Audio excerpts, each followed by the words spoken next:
దేవుని ఘనమైన నామమునకు స్తోత్రములు. ఈ వాగ్దానం వింటున్న మీకందరికీ మన ప్రభువును ప్రియరక్షకుడైన యేసుక్రీస్తు నామములో శుభములు, మా హృదయపూర్వకమైన వందనములు తెలియచేస్తున్నాం. ఈరోజు దేవుని వాగ్దానం సామెతల గ్రంథం 9వ అధ్యాయము 11వ వచనం. నా వలన నీకు దీర్ఘాయువు కలుగును, నీవు జీవించు సంవత్సరములు అధికములగును. ఈ వాగ్దానం వింటున్న మనందరి వెనుకడిలో మన మంచి దేవుడు నెరవేర్చునుగాక. ఆమేన్. ఈ వాగ్దానాన్ని మనం పరిశీలిస్తే ఇంతకుముందు 8వ అధ్యాయం సామెతల గ్రంథంలో ఈ మాట పలుకుతున్నది ఎవరు అంటే జ్ఞానం ఘోషిస్తుంది, వివేచన తన స్వరం వినిపిస్తుంది అనే మాట మనం చదువుకున్నాం. జ్ఞానం, వివేచన వాటి స్వరాన్ని వినిపిస్తూ ఘోషిస్తూ ఉన్నాయి. ఏమని? నా వలన నీకు దీర్ఘాయువు కలుగును, నీవు జీవించు సంవత్సరములు అధికములగును అని. ఈ జ్ఞానాన్ని ఎవరు సంపాదించుకుంటారో, ఈ వివేచన ఎవరు సంపాదించుకుంటారో వారు ఆ జ్ఞానం వలన దీర్ఘాయువు వారికి కలుగుతుంది. అంత మాత్రమే కాదు, వారు జీవించే సంవత్సరాలు అధికములవుతాయి. 12వ వచనం అంటాడు, నీవు జ్ఞానివైన ఎడల నీ జ్ఞానము నీకే లాభకరములగును. అంటే మనం జ్ఞానం కలిగి ఉంటే ఆ జ్ఞానం మనకే లాభకరంగా ఉంటుంది. ఈ జ్ఞానాన్ని గురించి మాట్లాడుతూ అంటాడు 8వ అధ్యాయంలో 11వ వచనంలో, జ్ఞానం ముత్యముల కన్నా శ్రేష్టమైనది, విలువగల సొత్తులేవి దానితో సాటికావు. ఈ లోకంలో విలువగల ఏ సొత్తు జ్ఞానంతో సాటి కాదంట. ముత్యాల కన్నా సరే, అన్నిటికన్నా ముత్యం ఖరీదైంది కదా, ఈ ముత్యం కంటే శ్రేష్టమైందంట జ్ఞానం. ఇంకా అంటాడు 19వ వచనంలో, మేలిమి బంగారు కంటే, అపరంజి కంటే నా వలన కలుగు ఫలము మంచిది, ప్రశస్తమైన వెండి కంటే నా వలన కలుగు వచ్చుబడి దొడ్డది. చూడండి ఎంత చక్కని మాటలు. మేలిం బంగారం, అపరంజి వీటికంటే జ్ఞానం వలన మనకు కలిగే ఫలం చాలా మంచిదంట, చాలా గొప్ప ప్రతిఫలం మనకు కలగబోతుందంట.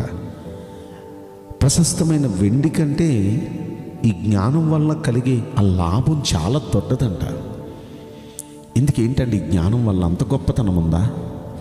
ఈ జ్ఞానం వల్ల అన్ని మేళ్ళు జరుగుతాయా అంటే జాగ్రత్త వినండి. ఈ జ్ఞానం వల్ల కలిగే మేళ్ళు ఏంటంటే 17వ వచనంలో అంటాడు, ఈ జ్ఞానాన్ని ఎవరు ప్రేమిస్తారో వారికి 18వ వచనంలో అంటాడు, ఐశ్వర్యం కలుగుతుంది, ఘనతలు కలుగుతాయి, స్థిరమైన కలిమి కలుగుతుందంట. జ్ఞానం వలన ఐశ్వర్యం, జ్ఞానం వలన మనిషికి ఘనత అంటే పేరు ప్రఖ్యాతలు, జ్ఞానం వలన స్థిరమైన కలిమి కూడా కలుగుతుంది. ప్రియ దైవ జనాత్మ, జ్ఞానం వల్ల ఎన్ని లాభాలు ఉన్నాయి చూసారా? ఇంకా మనం చూస్తే 21వ వచనంలో అంటాడు, ఈ జ్ఞానాన్ని ప్రేమించు వారిని ఆస్తికర్తలుగా చేస్తాను, వారి నిధులన్నీ నింపుతానని. అంటే జ్ఞానాన్ని ఎవరు ప్రేమిస్తారో ఆ జ్ఞానాన్ని అంట వారిని ఆస్తికర్తలుగా చేస్తుందంట. వారి నిధులన్నీ అంటే వారు ఏమేం చేస్తారు, అన్నిటిని నింపుతుంది, అన్నిటిలో సక్సెస్. ఎన్ని మాటలండి! ఈ రోజున ఈ వింటున్న మనందరికీ జ్ఞానం వలన ఇవన్నీ మనం పొందుకుంటే ఎంత బాగుండు. ఐశ్వర్యం కలుగుతుందంట, స్థిరమైన కలిమి కలుగుతుందంట, ఘనత కలుగుతుందంట. అంత మాత్రమే కాదు, ఆస్తికి కర్తలుగా చేస్తాడంట. ఇవన్నీ దేని వలన కలుగుతున్నాయి అంటే జ్ఞానం వలన. ఈ జ్ఞానం వలన ఇంకా అంటాడు 8వ అధ్యాయం 35వ వచనంలో, నన్ను కనుగొనువాడు జీవం కనుగొనును, యెహోవా కటాక్షము వానికి కలుగును అని. అంటే ఎవరైతే జ్ఞానాన్ని కనుక్కుంటారో లేక పొందుకుంటారో వారికి యెహోవా కటాక్షం కూడా కలుగుతుందంట, దేవుని దయ కూడా కలుగుతుందంట. ఇలా మనం పరిశీలిస్తే ఈ జ్ఞానం వలన ఇన్ని లాభాలు ఉన్నాయి అంటే ఈ జ్ఞానాన్ని పొందుకోకుండా ఉండే అంత తెలివి తక్కువ వాళ్ళు ఎవరు? ఈ రోజున దేవుడు జ్ఞానం వలన కలిగే మేళ్ళన్నీ వింటున్న మనకి ఇవ్వాలని ఈరోజు నీ వాగ్దానం ద్వారా దేవుడు మనతో మాట్లాడుతున్నాడు. ఇంకా జ్ఞానం మాట్లాడుతూ జ్ఞానం అనే మాట ఏంటంటే 8వ అధ్యాయము 22వ వచనం కానుండి మీరు చదివితే అక్కడ అంటాడు, పూర్వకాలమందు సృష్టి ఆరంభం చేసే ముందు అన్నిటికన్నా ప్రథమమైన దానిగా యెహోవా నన్ను కలగజేశాడు అంటాడు. అంటే స్టార్టింగ్ ఈ సృష్టిలో ఏది కలగచేయక మునుపు స్టార్టింగ్ ఏం దేవుడైన యెహోవా దేన్ని కలగజేశాడంటే జ్ఞానాన్ని కలగజేశాడు.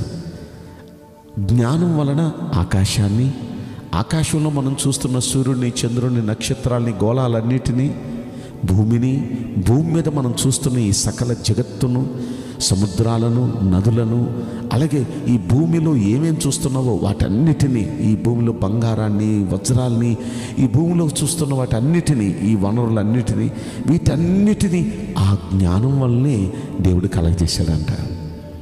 అన్నిటికంటే ముఖ్యంగా స్టార్టింగ్ జ్ఞానాన్ని కలగజేసి జ్ఞానం వలన వీటన్నిటినీ కలగజేశాడంట. ఎంత అద్భుతమైన మాట చూడండి. ఇప్పుడు ఇంత విలువైన ఈ జ్ఞానాన్ని మనం పొందుకోవటం ఎంతైనా మనకు ఆశీర్వాదం. ఈరోజు నీ వాగ్దానం వినే మనందరికీ జ్ఞానం వలన వీటన్నిటినీ దేవుడు మనకిచ్చునుగాక. స్టార్టింగ్లో జ్ఞానాన్ని దేవుడు సృష్టించి జ్ఞానం వలన అన్నిటినీ దేవుడు ఇచ్చాడే, ఈ సకల జగత్తును జ్ఞానం వల్లనే సృష్టించాడే. ఇప్పుడు అలాంటి గొప్ప జ్ఞానం ప్రశస్తమైన వెండి కంటే, ముత్యాల కంటే, బంగారం కంటే, అన్నిటికంటే విలువైన ఈ జ్ఞానాన్ని మనం పొందుకుంటే ఈ జ్ఞానం వలన ఇన్ని లాభాలు ఉన్నాయి. సృష్టిని, సృష్టిలో ఉన్న సమస్తాన్నే కలగజేసిన ఈ జ్ఞానం మన చరిత్రనే మార్చేస్తుంది. మనల్ని ఐశ్వర్యవంతులుగా, మనల్ని స్థిరమైన కలిమి కలిగి ఉండేవారిగా, మనం ఘనత కలిగేవారిగా, అంత మాత్రమే కాదు ఆస్తికర్తలుగా చేసి ఈ రోజున మన వాగ్దానం దీర్ఘాయువు కలుగునట్లు, మనం జీవించే సంవత్సరాలు అధికమగునట్లుగా చేస్తుంది ఈ జ్ఞానం. ఎన్ని లాభాలు ఉన్నాయండి జ్ఞానం వల్ల. ఇంతకీ మీరు నన్ను అడగొచ్చు, జ్ఞానం రావాలంటే, ఈ జ్ఞానం మేము పొందుకోవాలంటే ఏం చేయాలి పాస్టర్ గారు? జ్ఞానం మనం పొందుకోవాలంటే ఆ పై వచనంలో అంటాడు, యెహోవా యందు భయభక్తులు కలిగి ఉండుటయే జ్ఞానమునకు మూలము, పరిశుద్ధ దేవుని గురించిన తెలివియే వివేచనకు ఆధారము. అంటే జ్ఞానం, వివేకం మనకు కావాలంటే మనం దేవుని యందు భయభక్తులు కలిగి ఉంటే చాలు, జ్ఞానం వచ్చేస్తుంది. ఈ పరిశుద్ధ దేవుణ్ణి గూర్చి మనం తెలుసుకుంటూ ఉంటే, ఆ తెలుసుకునే ఆ పరిస్థితుల్లో వాక్యాన్ని చదువుతూ ఉంటే వివేచన వచ్చేస్తుంది. కనుక ఆయనకు భయపడుతూ భక్తి చేస్తూ, ఆయన వాక్యాన్ని ధ్యానిస్తూ, ఆయన గురించి మనం తెలుసుకుంటూ ఉంటే మనకి దేవుడు జ్ఞానాన్ని, వివేచనను దేవుడిస్తాడు. ఇంకా 8వ అధ్యాయంలో 13వ వచనం అంటాడు, అక్కడ కూడా అంటాడు, యెహోవా యందు భయభక్తులు కలిగి ఉండుట చెడుతనమును అసహ్యించుకున్నటే. అంటే ఒకడు దేవుని యందు భయభక్తులు కలిగి ఉంటే చెడుతనాన్ని అసహ్యించుకుంటాడు. చెడ్డ పనులను మనం అసహించుకొని దేవుని యందు భయం కలిగి భక్తి చేస్తూ మనం దేవుడిని గురించిన జ్ఞానం తెలుసుకుంటూ ఉంటే ఖచ్చితంగా దేవుడు మనకి జ్ఞానం, వివేచన అనుగ్రహిస్తాడు. జ్ఞానం వలన మనకి దీర్ఘాయువు కలుగుతుంది, జీవించే సంవత్సరాలు అధికమవుతాయి, ఐశ్వర్యం కలుగుతుంది, ఘనత కలుగుతుంది, స్థిరమైన కలిమి కలుగుతుంది, ఆస్తికి కర్తలుగా చేస్తాడు, దేవుని కటాక్షం కలుగుతుంది. ఇన్ని లాభాలండి. ఈ వాగ్దానం వింటున్న మనందరికీ మన మంచి దేవుడు ఈ ఆశీర్వాదాలు, ఈ దీవెనలన్నీ అనుగ్రహించి తృప్తిపరచునుగాక. ఆమేన్. నేను మీకోసం ప్రార్థన చేయబోతున్నాను. పరిశుద్ధుడా, ప్రేమగల యేసురాజా, మీ పరిశుద్ధ బంగారు పవిత్రమైన నామమునకు నిండు మనసుతో కోట్ల కొలదిగా స్తుతులు, స్తోత్రములు, వందనాలు చెల్లిస్తున్నాం. జ్ఞానం వలన మాకు కలిగే లాభాలేంటో ఈరోజు సూటిగా చక్కగా మాతో మాట్లాడారు. జ్ఞానం మేము సంపాదించుకుంటే జ్ఞానం వలన వీటన్నిటినీ మేము పొందుకోగలుగుతాం. జ్ఞానం సంపాదించుకోవాలంటే ఏం చేయాలో కూడా మాతో మీరు మాట్లాడారు. ఆ విధంగా మేము జీవిస్తూ జ్ఞానాన్ని పొందుకొని జ్ఞానం వలన వీటన్నిటిని పొందుకునే కృపను వింటున్న మా అందరికీ మీరు అనుగ్రహించి ఆశీర్వదించమని ఈ కొద్ది మనవులు నజరుడని యేసుక్రీస్తు ప్రశస్తమైన నామంలో మిక్కిలి వినయముతో ప్రార్థించి బ్రతిమలాడి వేడుకుంటున్నాం ప్రియ పరలోకపు తండ్రి. Amen. May God bless you all. Thank you.